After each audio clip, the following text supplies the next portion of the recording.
Alright guys, we've got a p0875 code transmission fluid pressure switch. Just drop this pan down. But first, we're going to pull this drain plug. We're going to pull the 15mm drain plug.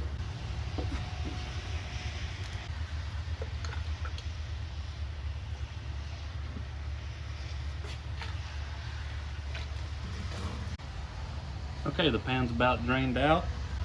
It's always good practice to go ahead and tighten your drain plug back up. You don't want to forget to do that, because if you do, it'll fall out going down the road.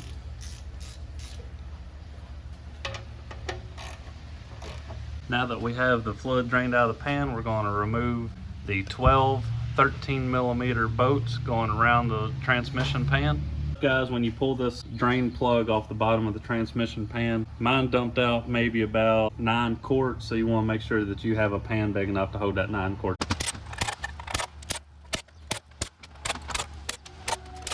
Drop down, straight down. Luckily on these, no exhaust in the way or anything. Just drop it out there. Okay, so Cody's got the pan off. What we're going to do is be changing the transmission fluid pressure switch.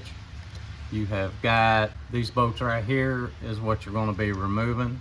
You'll unplug it right here, very simple to unplug. And you have the filter. I like to pull the filter down. Go ahead, because we are going to want to replace that filter. Alright, so what you got is 5 8mm 5/16 bolts out. Always inspect your wiring as you're going. Just kind of go over everything and make sure that nothing is rubbing and causing this problem. We're pretty sure that our pressure switch is what is bad, and the reason is because you can drive this truck probably 15-20 miles before it'll ever code. So normally when you have a wiring issue where you have a short to ground, it will you will have a code that comes in immediately once you start the vehicle. So Cody's going to get this switch changed out. Watch as we change a switch. Switch as we watch a switch. I know, right? Watch as we change this pressure switch and get it going. 1, 2, 3, 4. And this one's golden, so make sure that you'll remember where that went. You want to put it back in the same spot, because it's a different size than the others.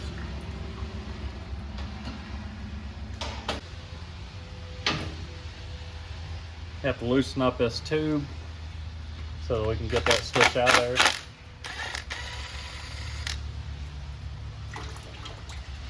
Make sure you put that bolt in a separate spot so you know which one goes to that tube. Still going to hold on that side.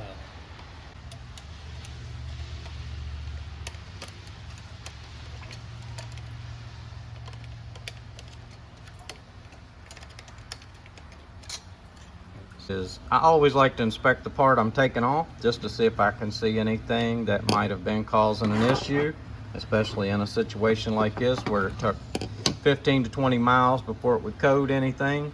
And you can see that the seal is swelled up and it doesn't want to fit back in its location.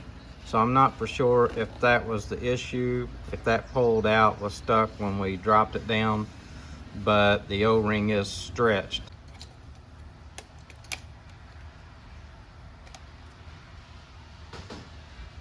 Just like that.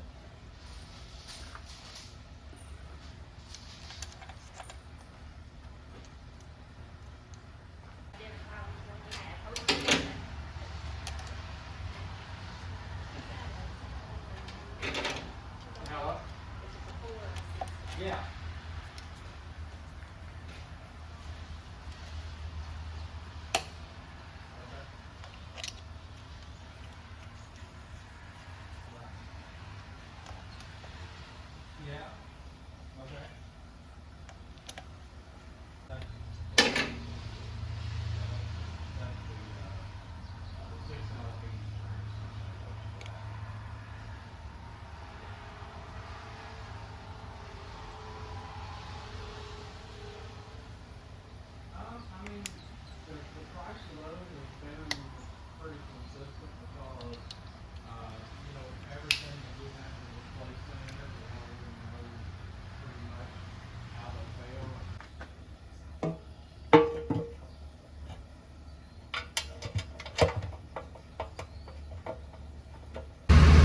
Alright, now that we got the truck filled up with fluid, we're going to clear out our codes. We're going to take this truck down the road, make sure we fixed it.